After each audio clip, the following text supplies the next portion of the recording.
Tucked away in the heart of Glasgow, away from the busy street and the graffiti-lined paths, lies a home frozen in time. A place where the clatter of coal scuttles, the scent of paraffin, and the quiet rhythm of domestic life once shaped a world now long past. This is more than just a flat. It's the story of a remarkable woman, Miss Agnes Toward, and a rare window into the everyday life in the early 20th century Scotland. So step inside and let the past speak for itself.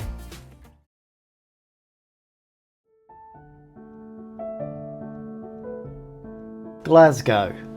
At the turn of the 20th century, this was a city on the rise, the beating industrial heart of Scotland. Shipbuilding, engineering, textiles, trades that fed an empire and transformed a skyline. But for thousands of ordinary Glaswegians, life played out behind tenement walls, close-knit communities, shared stairwells, and a constant battle to keep warm, fed and decent. Miss Agnes Toward lived in one such tenement, just upstairs. A shorthand typist by trade, unmarried and fiercely independent, she kept her flat almost unchanged for over half a century. She wasn't wealthy, she wasn't famous, but that's exactly what makes her story remarkable. Agnes lived through world wars, the rise and fall of industries and the slow reshaping of Glasgow, yet she stayed, right here, through it all. And when she passed, she left behind not just a flat, but a living memory.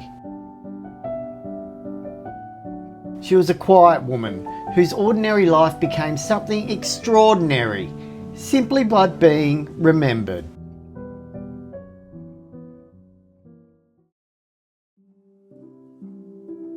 These are the same steps Agnes climbed day in, day out for over 50 years. She lived alone, but never carelessly. Every corner, every creak still holds her touch. This isn't a replica, it's her home, just as she left it.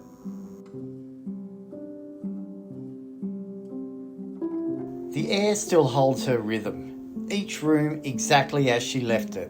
A lifetime paused.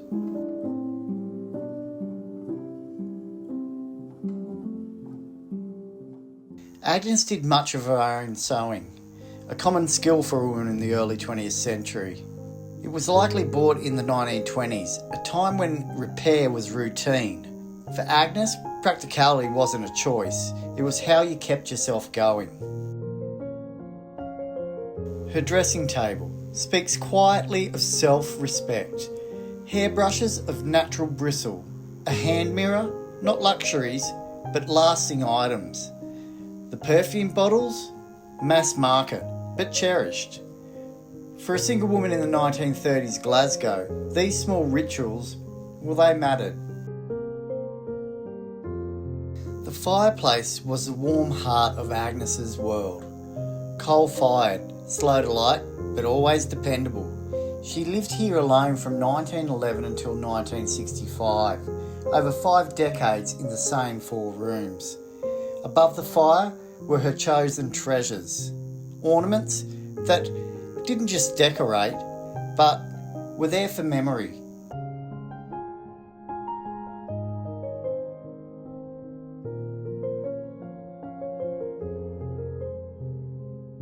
Agnes's dress, set out for the day ahead, just as she always did.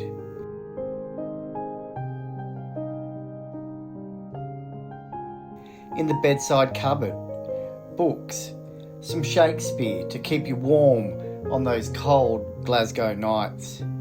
She liked to read before bed. She never married, but lived with quiet purpose and a clear routine.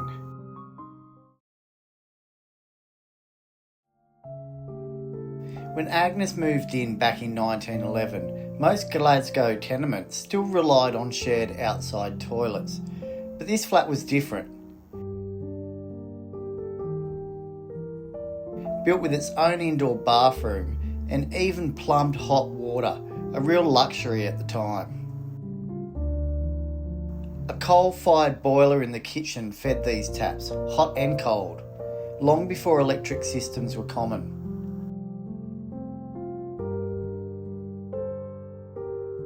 Agnes used it sparingly. She was methodical, careful with heat, water and money. No long baths, no waste, just routine and quiet order. Even decades later, as the world modernised, she kept her way.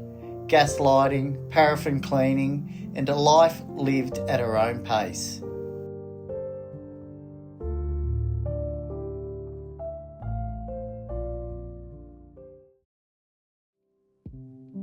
The kitchen was Agnes's workspace, and the sink was her hub. Hot and cold running water, fed from a boiler behind the range. She polished with Brasso, scrubbed with Sunlight soap. Cleaning was routine and constant. Her shelves held everything in order. Plates stacked, strainers hung, serving trays at the ready. Some items are utility, others quiet pride.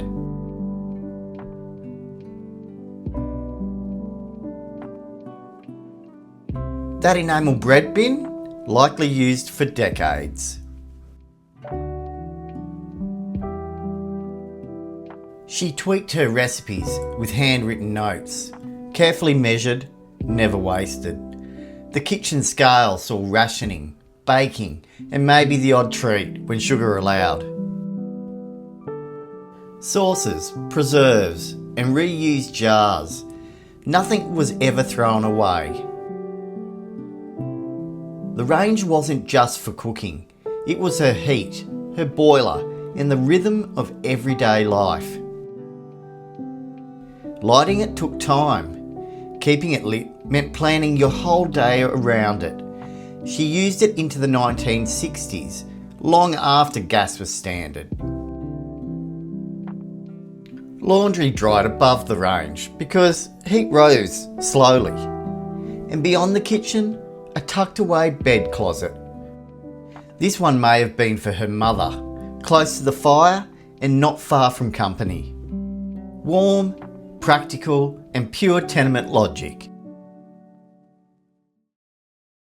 This was the best room, the parlour. In tenement homes, it was often kept tidy for guests and high days, rarely used daily. But Agnes lived here, carefully, quietly, and alone for nearly 30 years. The table is still set, plates aligned, cutlery placed just so. This wasn't for dinner parties. Agnes lived frugally, often eating simple meals, but presentation mattered. It was a habit born of pride, and perhaps the etiquette taught in shorthand school where she trained as a typist. The upright piano was once a centrepiece in many middle-class Scottish homes, a symbol of culture and aspiration. Agnes and her mother may have played Robert Burns songs, music tied to identity, memory and nation. The sheet music, original editions still marked by hand. On the walls hung simple artworks and portraits, and the second bed closet, which was likely Agnes's during her early years. In tenement life, space was adapted constantly. Bedrooms were fluid, sometimes storage, sometimes a sanctuary. Agnes Toward lived here for over half a century, through wars, rationing, blackouts and rebuilding. She was quiet, independent and precise, not famous, not wealthy, but deeply present in her space. What she left behind wasn't just furniture and faded wallpaper. It's a record of ordinary resilience, of care, routine and survival. This isn't a reconstruction. It's her home, just as she left it. And in that, she gave us something rare, a window into a life that might have otherwise been forgotten.